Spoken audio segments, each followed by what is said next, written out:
Okay, so get this, right? The source material we're looking at today uh, calls this whole thing Operation Sex at Checkpoint Charlie. I mean, come on, you can't make this stuff up. Well, maybe they did make it up. At least that's always a possibility, right? Yeah, true, true. But either way, it's a wild ride. It's definitely an attention grabber. Even just seeing the title, I mean, you have to wonder, what were they thinking? Exactly. All right, so Cold War, Berlin, you've got the Berlin Wall splitting the city right down the middle, and smack dab in the center of it all, you have Checkpoint Charlie, the most famous crossing point between East and West Berlin. Checkpoint Charlie, that wasn't just a border crossing, you know? It was a tripwire, really. The two superpowers going nose to nose, each side trying to get one over on the other. You can practically feel the tension just thinking about it. Oh, yeah, for sure. And in the middle of all this, we have these two figures, right? I and Christoph. That's all we get. No names, no ranks, nothing. Hmm. Are they spies, defectors, some random guys who stumbled onto something big? Yeah, and that vagueness, I don't think that's an accident. During the Cold War, especially with something this sensitive, you wouldn't want to leave fingerprints, you know? Keep things nice and blurry, plausible deniability and all that. Smart. So let's get into this Operation Sex at Checkpoint Charlie, because right off the bat, it's clear they're not talking about actual, sex at Checkpoint Charlie. Right. The source mentions theft, so clearly a code name, and a pretty effective one at that. In a world of code names and classified intel, you want yours to be memorable. Yeah, it makes sense. It's like, hey, remember that crazy operation? The one with the... Okay, you get the idea. But seriously, this name also tells us something about how they saw the world. Like they're looking for the cracks in the system. Exactly. They actually use the word porous to describe, whatever system they were trying to exploit. Think about it. This was way before the internet, encrypted messages, all that. Yeah, Hmm. good point. Secure communication wasn't as easy as it is now. So much of it was face-to-face, right? Hmm. Which makes what they're talking about even riskier. Absolutely. You were relying on human intelligence, on finding those little cracks in seemingly impenetrable systems.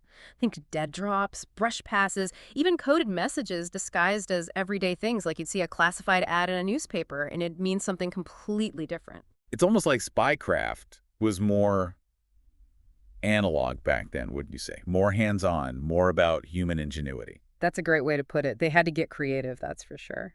Now let's talk about the Berlin Project. This Operation Sex at Checkpoint Charlie, it looks like it was just one piece of a much bigger puzzle, right? Sure. And even the name Berlin Project, it's so vague, it's almost like they did it on purpose. Right. And that vagueness, that was intentional too. They did that a lot during the Cold War, especially with these super secret intelligence operations. If word got out, if someone found a document, no one could say for sure what it was really about. Clever. But here's where things get really interesting, at least for me.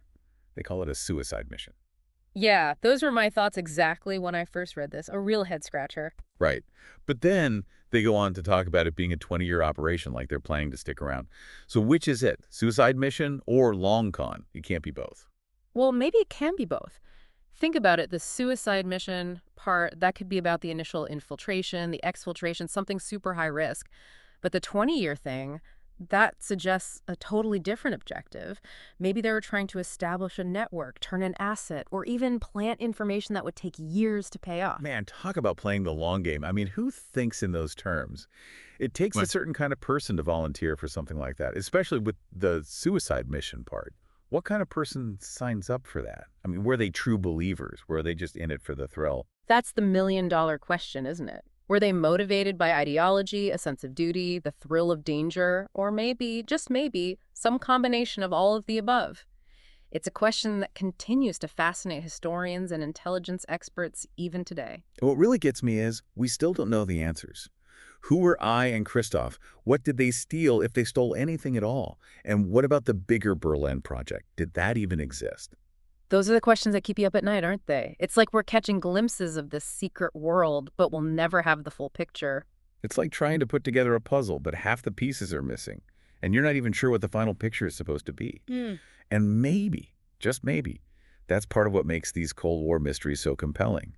These whispers from the past, they remind us that some secrets, they never really die, do they? Some stories, they're just meant to stay hidden. That's a great point to end on, don't you think? Yeah, I think so. Okay, well, that's it for our deep dive today.